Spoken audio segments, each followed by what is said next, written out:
श्री स्वामी समर्थ. जय जय स्वामी समर्थ. तुम्हा सर्वांचं आपल्या चॅनलमध्ये पुन्हा एकदा मनापासून स्वागत आहे. तुमचा आजचा दिवस खूप आनंदात जाओ. तुमच्या सर्व चांगल्या इच्छा स्वामी महाराज नक्कीच पूर्ण करो ही स्वामीचरणी प्रार्थना करते आणि आजच्या व्हिडिओला सुरुवात करते. तर आजच्या व्हिडिओमध्ये आपण अतिशय महत्त्वाचे असे सेवा म्हणा, उपाय म्हणा आपण बघणार आहोत. कारण मुलांच्या प्रगतीसाठी, मुलांच्या चांगल्या आयुष्यासाठी प्रत्येक आईनी हा उपाय, ही सेवा केलीच पाहिजे. कारण प्रगतीमध्ये खूप भर पडतो आणि खरंच त्यांना प्रत्येक कामामध्ये यश मिळतं. मग नोकरी संबंधी असो किंवा मग शिक्षणासंबंधी असो, प्रत्येक कामात मुलांना यश मिळतं. तर हे जे काही उपाय आहे ते आपल्याला आवर्जून करायचे आहे. त्यासाठी व्हिडिओ हा शेवटपर्यंत नक्की नक्की बघा, जेणेकरून जे तुमचे प्रश्न असतील त्या सर्व प्रश्नांची तुम्हाला उत्तरे मिळतील. आणि जे पण ताई दादा चॅनलवर नवीन आहे त्यांनी चॅनलला लगेचच सबस्क्राईब करा, जेणेकरून आपले पुढचे नवनवीन व्हिडिओ तुमच्यापर्यंत लवकरात लवकर पोहोचतील. तर चला मग आपल्याला कुठले उपाय करायचे आहेत ते बघूया. सर्वात अगोदर तुम्हाला 5 किंवा मग 7 गुरुवार हा उपाय करायचा आहे. तसा तर हा 5 गुरुवार केला तरी सुद्धा चालेल, पण पूर्ण विश्वासाने आणि पूर्ण श्रद्धेने करायचा आहे. कारण तुम्हाला माहिती आहे, प्रत्येक सेवा, उपाय हे तेव्हाच पूर्ण होतात जेव्हा तुमची पूर्ण श्रद्धा आहे, पूर्ण विश्वास तुमचा स्वामींवर आहे. तेव्हाच हे सर्व जे आपण उपाय सांगतो ना, ते सर्व सिद्ध होत असतात. कारण महत्त्वाचं म्हणजे आपण जेवढी पूजा करतो ना, त्यापेक्षा जर आपला विश्वास असेल तर प्रत्येक कामामध्ये आपल्याला यश मिळत असतं. तर हे जे उपाय आहे ते नक्की तुम्हाला पूर्ण विश्वासाने करायचे आहे. तर तुम्हाला उपाय कुठला करायचा आहे? तुम्हाला कुठल्याही 5 गुरुवारपासून, कुठल्याही गुरुवारपासून सुरुवात करू शकता तुम्ही. येणाऱ्या गुरुवारपासून येणाऱ्या गुरुवारपासून सेवा केली तरी सुद्धा चालेल, किंवा काही अडचणी असेल तर पुढच्या गुरुवारपासून सुरुवात करा. काहीच प्रॉब्लेम नाही. पण मात्र हे उपाय जो आहे, ही सेवा जी आहे ती गुरुवारपासूनच करायची आहे. तुम्हाला सर्वात अगोदर गूळ आणि हरभऱ्याची डाळ हे गायीसाठी न्यायची आहे. मग तुम्ही हे 5 गुरुवार सलग करा, किंवा मग जर मधामध्ये मासिक धर्म जर आला तर एखादा गुरुवार स्किप झाला तर त्याच्या समोरचा गुरुवार तुम्हाला धरायचा आहे. पण मात्र गूळ आणि हरभऱ्याची डाळ तुम्हाला हे गाईला खाऊ घालायची आहे.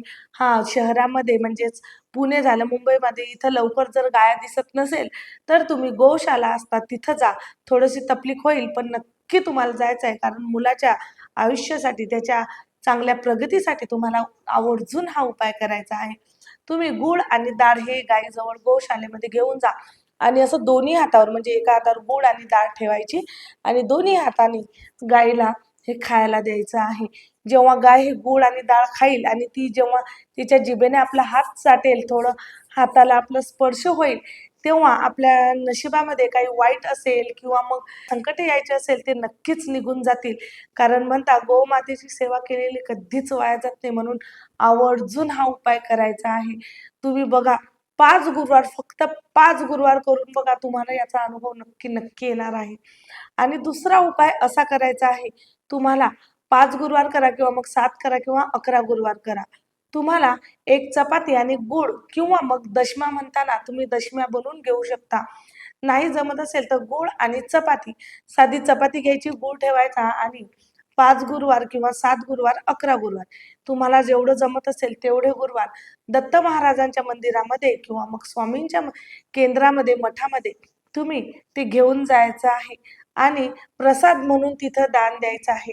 दान म्हणजे तुम्ही दान आपण कुठलंच करू शकत नाही, देवाला तर कुठलंच दान आपण करू शकत नाही, कारण एवढं आपल्यामध्ये सामर्थ्यच नाही आहे. ते स्वतः ब्रह्मांड नायक आहे. आपण त्यांना सर्व काही मागत असतो आणि त्यांना आपण काय दान करणार. पण प्रसाद स्वरूपात तुम्ही त्यांना ती चपाती आणि गूळ देऊ शकता. मग तुम्ही 1 चपाती घेऊन जा किंवा 5 घेऊन जा, 2 घेऊन जा, तुमच्या पद्धतीने घेऊन जा. पण ती चपाती मुलांना घेऊन नक्की जायला लावा. जर दत्त महाराजांचं मंदिर नसेल तर मठ असेल, केंद्र असेल तिथं जा. केंद्र किंवा मठ नसेल तर दत्त महाराजांचं मंदिर असेल तिथं जा. पण तुम्हाला आवर्जून मंदिरामध्ये प्रसाद स्वरूपात ते द्यायचं आहे.